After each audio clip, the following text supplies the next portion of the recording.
사울이 다메섹에 있는 제자들과 함께 며칠 있을새 즉시로 각 회당에서 예수가 하나님의 아들이심을 전파하니 듣는 사람이 다 놀라 말하되 이 사람이 예루살렘에서 이 이름을 부르는 사람을 멸하려던 자가 아니냐. 여기 온 것도 그들을 결박하여 대제사장들에게 끌어가고자 함이 아니냐 하더라. 사울은 힘을 더 얻어 예수를 그리스도라 증언하여 다메섹에 사는 유대인들을 당혹하게 하니라. 여러 날이 지나며 유대인들이 사울 죽이기를 공모하더니 그 계교가 사울에게 알려지니라. 그들이 그를 죽이려고 밤낮으로 성문까지 지키거늘 그의 제자들이 밤에 사울을 광주리에 담아 성벽에서 달아내리니라. 사울이 예루살렘에 가서 제자들을 사귀고자 하나 다 두려워하여 그가 제자됨을 믿지 아니하니 바나바가 데리고 사도들에게 가서 그가 길에서 어떻게 주를 보았는지와 주께서 그에게 말씀하신 일과 다메섹에서 그가 어떻게 예수 이름으로 담대히 말하였는지를 전하니라. 사울이 제자들과 함께 있어 예루살렘에 출입하며 또 주 예수의 이름으로 담대히 말하고 헬라파 유대인들과 함께 말하며 변론하니 그 사람들이 죽이려고 힘쓰거늘 형제들이 알고 가이사랴로 데리고 내려가서 다소로 보내니라. 그리하여 온 유대와 갈릴리와 사마리아 교회가 평안하여 든든히 서가고 주를 경외함과 성령의 위로로 진행하여 수가 더 많아지니라. 누가는 이 사도행전을 시작하면서 1장 8절에 이런 기록을 남겼습니다. 예루살렘과 온 유대와 사마리아와 땅끝까지 이르리라 라고 말을 했어요. 선포를 했어요. 그러는데 이 말씀이, 예수님의 이 말씀이 어떻게 실현되고 있는가를 오늘 이 9장에서 말하고 있어요. 오늘 이 예루살렘 교회 제자들이 많아지고 제사장들 중에서도 예수님께로 돌아오는 모습들이 벌어지고 있다라는 것을 보게 돼요. 스데반이 예수님과 같은 모습으로 순교를 당하자 결국 온 유대와 갈릴리아와 사마리아 교회의 성도들의 숫자가 늘어났고, 무엇보다 스데반을 죽이려고 하는데 죽이는데 앞장섰더니 사울이 오히려 거듭나서 복음의 전도자, 사도가 되어버리는 기가 막힌 일이 일어나 버린 겁니다. 우리는 이 과정에서 하나님께서 뜻을 정하시고 계획하시면 우리 인간의 역사와 상황이 어떠하든 뒤엎으신다라는 것을 발견할 수 있게 돼요. 역전시키신다, 하나님이. 오늘 그 역전의 모습들을 살피면서 우리 상황도, 우리의 삶도 이렇게 하나님 뜻 가운데서 이루어질 수 있다라는 것을 확신하는 시간이 되면 좋겠습니다. 먼저 역전은 박해자가 전도자가 된 겁니다. 19절 하반절부터 22절을 보면 다메섹으로 예수 믿는 자를 잡으러 가던 사울이 다메섹 가까이 길에서 예수님을 만나고 나서 앞을 못 보게 됐습니다. 사흘 동안 먹지도 못하고 있습니다. 그런데 아나니아라는 제자를 통해서 하나님께서 보게 하시고 기력을 회복시켜 주셨어요. 이렇게 앞을 다시 보게 되고 힘을 얻은 사울이, 박해자 사울이 회복되고 나서 제일 먼저 한 일이 뭐냐? 오늘 보니까 예수 증거하는 일을 제일 먼저 했어요. 앞을 보게 되고 힘을 얻고 제일 먼저 한 일이 박해자가 전도자가 된 거예요. 예수 믿는 사람 잡으러 가던 사람이 예수를 증거하게 됐어요. 첫 번째 역전이 일어났어요. 다메섹 회당에서 동료 유대인들, 자기와 함께 예수 믿는 자를 핍박하던 그 동료 유대인들에게 예수가 하나님의 아들이시다, 메시아이시다, 이것을 증언하는데 주저하지도 않았어요. 지체하지도 않았어요. 회복되자마자 증언을 시작했어요. 여러분 보십시오. 사울이라는 한 인물이, 개인이 어떻게 역전됐는가를 한번 보십시오. 여기서 사울이, 이전의 사울은 예수님에 대한 생각이 완전히 뒤집어진 거예요. 이전 사울과 지금의 사울은 예수님에 대한 생각이 뒤엎어졌어요. 또 십자가에 대한 이해가 완전히 뒤집어졌어요. 마지막으로 한 가지 더, 교회에 대한 그의 생각이 완전히 달라졌어요. 이것이 여러분 진짜 회심이고 거듭남의 증거예요. 예수 그리스도로 말미암아 거듭난 사람과 거듭나지 않은 사람의 비교가 바로 이거예요. 예수님에 대한 생각이 바뀝니다. 십자가에 대한 생각이 바뀝니다. 교회를 향한 생각이 완전히 달라집니다. 이것이 거듭남의 증거예요. 사울을 보십시오. 완전히 바뀌었잖아요. 예수님을 영접한 후에 나는 무엇이 바뀌었는가? 우리가 스스로 한 번 더 기도하면서 생각해보고 묵상할 필요가 있습니다. 또 두 번째 변화는 23절부터 25절을 보면 이 사도행전에서는요, 교회를 위해서 핍박받는 사람이 곧 하나님 나라의 영웅이에요. 교회를 위해서 핍박받는 사람이. 그런데 그 스데반이 그런 핍박으로 순교의 자리까지 이르러서 신앙의 영웅이 됐어요. 그런데 그 뒤를 이어서 누가 영웅이 됐을까요? 이제는 스데반을 죽인 사울이 영웅이 됐어요. 엄청난 역전이죠. 사울은 자기를 죽이려 하는 자들이 생겼어요. 다메섹에 예수 믿는 사람 잡아 죽이려 갔다가 역전돼서 자기가 다메섹에서 복음을 전하고 예수를 전했어요. 그러다 보니까 23절 24절을 보니까 이제 이 유대인들이 사울을 잡아서 죽이려고 해요. 완전히 역전된 거죠, 상황도. 그러자 25절을 보니까 이 다메섹의 제자들이 사울을 보호하기 위해서 광주리에 달아서, 왜? 성문을 닫고 사울을 잡아서 죽이려고 하니까 성문으로 나갈 수가 없으니까 광주리에 담아서 밧줄을 해서 성벽으로 달아내려서 도피를 했어요, 다메섹에서. 그런데 여기서 그의 제자들이라고 말해요. 사울의 제자들이 생긴 거예요, 다메섹에 있는 동안. 예수님을 만나자마자 회복되고 복음을 전하기 시작한 다메섹에서 이 사울의 복음 증거를 통해서 그래도 몇 명인지는 모르겠지만 상당한 숫자의 회심자들이 생긴 것을 알 수 있어요. 사울의 제자들이 생긴 거예요, 예수님의 제자들이. 그 기간 동안.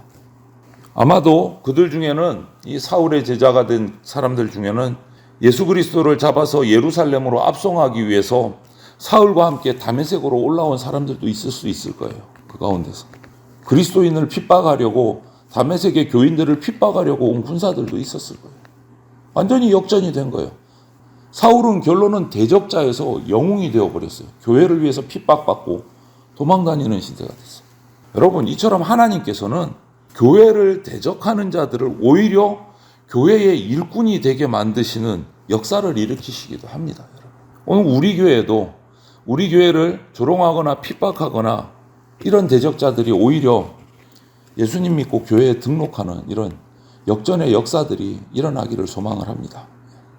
이제 보십시오. 다시 한 번 더 살피면 26절부터 30절을 보면 모든 것이 뒤집히기 시작해요. 상황까지도 뒤집혀요. 상황까지도. 원래 사울은 뭐 하려고 다메섹 간 겁니까? 여러분 잘 아시잖아요. 예루살렘에서 대제사장들의 공문을 받아가지고 다메섹으로 예수 믿는 자를 잡아서 압송하려고 간 것이 원래의 목적이에요. 사울의 원래 목적. 예루살렘에서 다메섹으로 올라간 목적은 예수 믿는 자 잡아서 압송하려고. 그런데 이제는 거꾸로 완전히 뒤집혔습니다, 상황이. 다메섹에 도착한 사울은 어떻게 됩니까? 대제사장의 공문으로 예수 믿는 자를 잡은 게 아니고 다메섹에서는 예수님을 만나서 예수님의 사명을 받아서 이제는 거꾸로 복음을 증거하기 위해서 예루살렘으로 가요. 완전히 뒤집어진 거예요, 상황이. 그런데 갔더니 처음에 다메섹에 도착했을 때 다메섹에 있던 그 교회의 예수님의 제자들은 사울을 두려워했어요. 왜? 자기를 잡으러 온 사람이니까. 변화됐다는 말을 못 믿고 두려워했어요.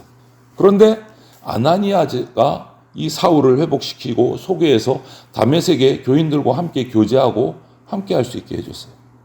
근데 이제는 다메섹에서 광주리를 타고 내려와서 도피해서 예루살렘으로 갑니다. 예루살렘에서는 예루살렘 교회의 제자들이 사울을 경계하고 두려워했어요. 왜? 다메섹으로 교인들 잡으러 간 사람이다 라는 소문이 나 있기 때문에. 이때는 누가 등장을 했을까요? 예루살렘에서는 바나바가 등장을 해서 사울이 다메섹으로 예수 믿는 자를, 우리를 핍박하러 가다가 예수님을 만나고 그것을 통해서 사명을 받고 이런 경위의 상황들을 이 예루살렘의 교회 제자들에게 다 설명을 해줍니다, 바나바가. 이제는 사울의 손에는 대제사장의 권세가 있는 게 아니고 예수 그리스도의 사명과 권세가 들려져 있다. 이것을 예루살렘의 제자들에게 설득을 해요. 다메섹에는 아나니아가 있었고 예루살렘에서는 바나바가 있었어요.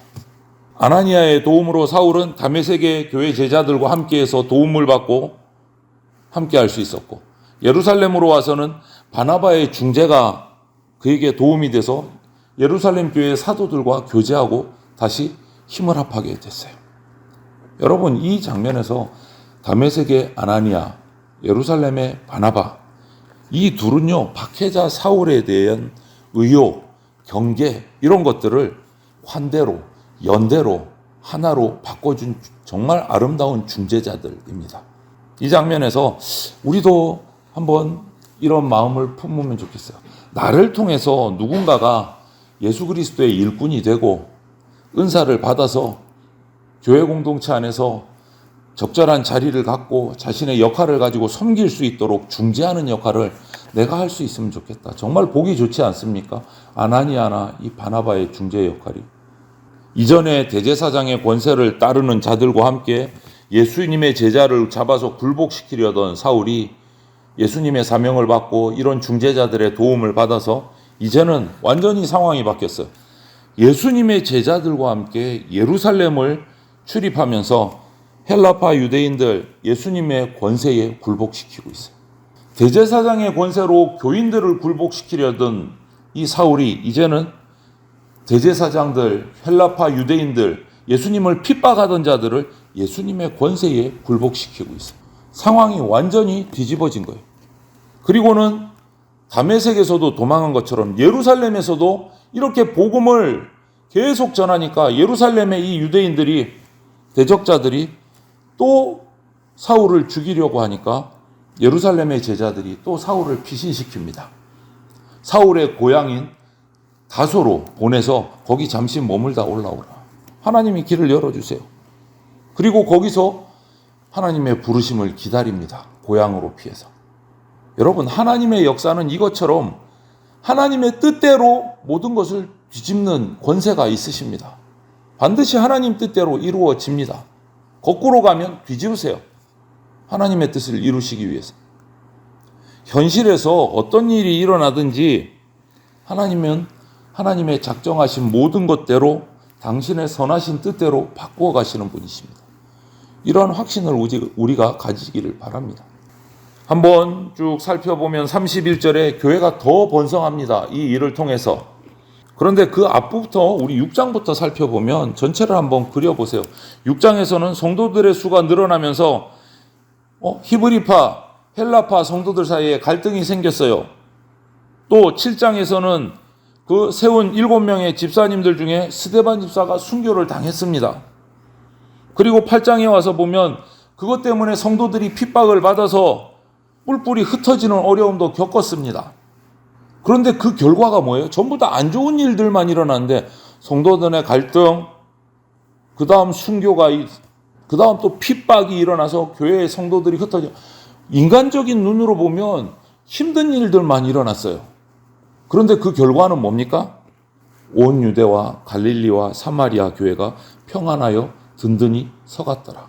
이것이 오늘 9장 마지막의 결론이에요. 우리 인간의 판단과 우리 인간의 시각으로 하나님의 뜻을 판단할 수가 없는 거예요. 전부 다 힘들고 어려운 일만 일어난 것 같은데 하나님은 그 일들을 사용하셔서 완전히 역전시키셔서 교회가 부흥하게 만드셨어요. 복음이 더 멀리 전파되게 하셨어요. 여러분, 이처럼 교회는요, 핍박을 받을수록 더 번성하고 결국 세상을 이기게 됩니다. 이것이 역사 속에서 우리에게 보여주신 하나님의 역전의 은사예요. 능력이에요. 왜 그렇습니까? 이유가 뭘까요? 세상보다 주님을 더 두려워하고 경외하는 성도들이 있었기 때문에, 세상의 위협을 이길 성령님의 위로가 있었기 때문에 이런 역전이 일어나는 겁니다. 그러므로 오늘날 우리 교회의 침체에 대한 진단을 우리는 잘 해야 됩니다. 열악한 여건이나 상황 때문에 우리 교회는 이렇게 약해지고 막 흔들렸어. 아니요. 예루살렘 교회가 그렇게 열악하고 상황이 힘들었습니다. 심지어 순교까지 일어났습니다. 목숨을 잃는 일까지 일어났습니다. 그럼 교회가 찌그러들어야 되잖아요. 그게 문제가 아닌 거예요. 그들은 그 상황에서도 주님을 세상보다 두려워하고 경외했고 성령의 능력으로 역전의 은사를, 역전의 일들을 이루어냈어요. 그럼 오늘날 우리 교회는요? 똑같이, 아니 그거보다는 약해요. 열악한 상황이고 힘들어요. 하지만 순교까지 할 정도의 상황은 아니에요. 그러면 우리는 무엇이 이유일까요? 우리 교회가 주님에 대한 경외, 믿음이 약해진 것은 아닐까? 이것을 살펴야 됩니다. 주님을 향한 나의 경외함과 예배와 믿음이 약해진 것은 아닐까? 그것이 이유일 수 있습니다. 교회가 힘들어진 것이. 스스로를 우리가 반성하고 살피면서 엎드려야 될 줄로 믿습니다. 주님께서는 예루살렘과 온 유대와 사마리아 땅끝까지 당신의 제자들을 보내서 증인 되시게 하시는 이 계획을 차질 없이 진행해 가셨어요. 오히려 교회를 향한 핍박을 이용해서, 순교를 이용해서 더 먼 곳까지 복음이 전파되게 하셨어요. 여러분, 우리 눈에 잘 보이지 않는다고 해서 하나님의 역사를 의심하면 안 됩니다. 오늘도 이 초대교회 때와 똑같이 오늘날 이 시간에도 주님께서는 위대한 일을 행하고 계십니다. 믿으시기를 바랍니다. 주님이 작정하시고 이끌어 가시는 반전, 역전의 역사에 저와 여러분들이 쓰임받는, 스데반처럼, 사울처럼, 베드로와 요한처럼, 제자들처럼 쓰임받는 그러한 성도들이 다 되시기를 주님의 이름으로 축원을 드립니다. 아멘.